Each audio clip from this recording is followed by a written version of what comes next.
Hey guys, this is Jen from TechRice.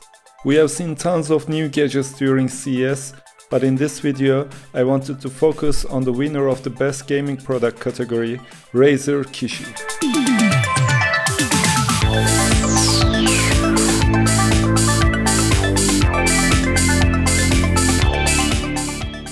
Kishi is yet another gaming accessory for smartphones, but quite different than its predecessor, Jungle Cat. Jungle Cat, released last October, it was criticized due to its limited device support, which was only 4. Yes, you heard it correct, only 4 devices were supported in the beginning. It seems like Razer did its homework this time. Kishi, unlike the Jungle Cat, doesn't require any extra cases to be attached to the sides of your phone. It can be extended, and as far as Razer claims, it fits most of the phones perfectly. But I think Razer should give credit to Nintendo, as it looks nearly identical to Switch controller. Just because Razer doesn't only aim at mobile gaming but also cloud gaming, the controller comes with a full button configuration, D-pad, ABXY, 2 clickable analog sticks and triggers with shoulder buttons. And the good news is you can remap the buttons by using Razer Gamepad app. Kishi uses a wired connection which will be Lightning port on iPhones and USB-C on Android phones. This means that there will be 2 different Kishi models. This wired connection is Razer's main selling point of the device, as it offers a latency-free gaming. But the question is, do we really need it? From the cloud gaming perspective, the main issue will not be the latency between your Bluetooth controller and your mobile device, but your physical distance from the servers. So folks, in this video, instead of waiting for the release of Razer Kishi, which is expected to cost around $100, I picked up my Xbox One controller, connected it to my iPhone via Bluetooth and tested my top 5 games from Apple Arcade. Even though it's a quite easy process, let's start with a quick tutorial. Before you start setting up your controller, be sure that your iOS device has the latest iOS 13 update. You need to press the sync button on your controller, then go to the Bluetooth settings on your phone. You will see Xbox Wireless Controller in the Other Devices section. Hit it and start playing it. Sonic Racing is a well-optimized game for phones. It has smooth and colorful graphics with 15 playable characters from the Sonic world. You can compete in single player, against your friends or online. Although the controllers are quite easy on touchscreen, I still prefer to use a Bluetooth controller. I've captured the game video and the controller from an angle that you can have an idea of the responsiveness of the wireless controller on Apple Arcade games. Controllers are quite simplified. You just steer left and right and use power-ups to eliminate other players. The power-ups are called wisps. I had hard time to differentiate them as they look quite similar to each other and it can be a bit confusing. But don't get me wrong, the game is quite fun, a good alternative to Mario Kart if you are more into Sonic World.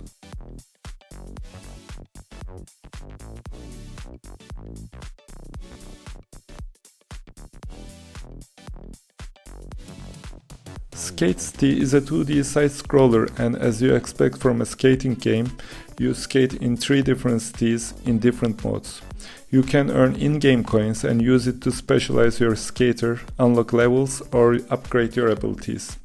The game's graphics are silky smooth and animations are accurate, even though I'm playing on an old device, iPhone 7. There is even dynamic weather in the game. Rain and reflection effects are looking really beautiful. The music changes as you skate through the streets, but sadly I can't share due to copyright issues. You will definitely benefit from using a controller since some moves are really challenging to do on the touchscreen. It's not a game that you will play for hours, but it's good enough to play on the go and chill.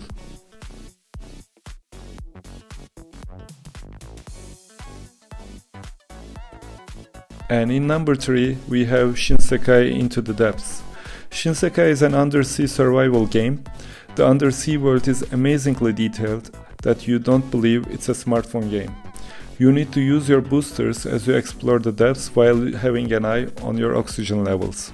While being pursued by sea creatures and ice, you need to mine minerals, explore caves, which are expertly created. As you try to find your way into the depths, you add different guns and vehicles to your inventory. There are also few upgrades that gives you more inventory space or more efficient boosters. Controller works great, but as it's underwater game where your actions are slowed down and limited, sometimes you get a feeling that controllers are not that responsive. As you play more, you can clearly notice that it is how the game's mechanics are designed.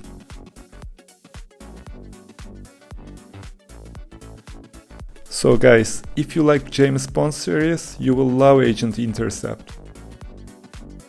The game is chase them up game with comic-like graphics. You can use boost and homing missiles to blast your enemies to protect the queen and the country.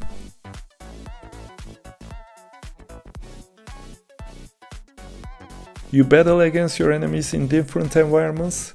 Your car transforms into a boat so that you can blow out more bad guys. It doesn't have the deepest story or gameplay mechanics, but for sure it's an amazingly fun game.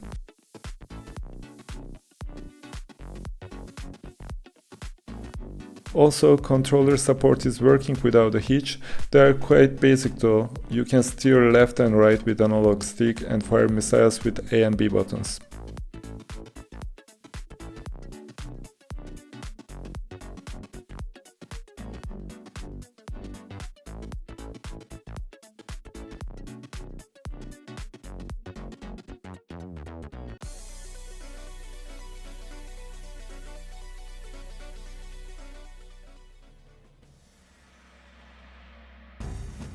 Okay guys, I think you guessed the first one. Oceanhorn 2 Knights of the Lost Realm is my favorite Apple Arcade game. It's a beautiful adventure game with basic RPG elements. You will explore worlds, deal with the enemies, solve puzzles and collect items. And you know what I'm going to say next? The game is kind of a mix of two Zelda games for me, Wind Waker and Breath of the Wild.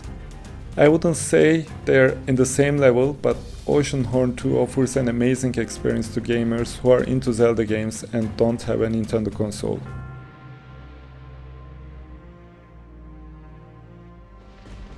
And with the controller you get a console level experience.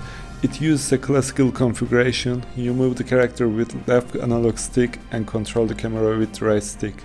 The action button is A on Xbox controller and X on DualShock.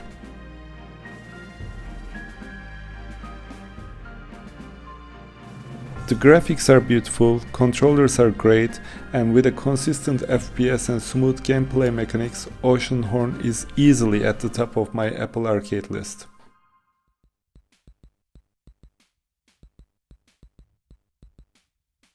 So, the conclusion. Even though you feel a bit of latency in some games, I wasn't sure if it was because of the Bluetooth controller or the game itself.